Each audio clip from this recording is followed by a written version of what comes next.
একটা অদ্ভুত জিনিস দেখুন, কিছুদিন আগে আপনাদের টমেটো গাছ দেখিয়েছিলাম। সেই টমেটো গাছে ছোট্ট ছোট্ট টমেটো হয়েছে। এই দেখুন, খুবই সুন্দর। এত ছোট গাছে যে টমেটো হয় আমার ধারণা ছিল না। এখানে একটা না, আরও টমেটো আছে। অসংখ্য ফুলও কিন্তু এসেছে। গাছটা দেখুন অনেক ছোট।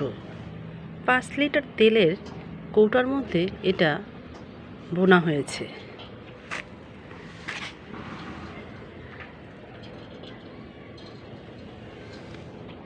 এই দেখুন, এখানে আরেকটা টমেটো হয়েছে।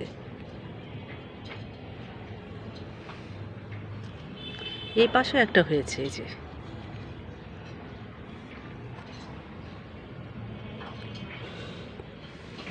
সাইডে কিন্তু আরেকটা টমেটো গাছ আছে।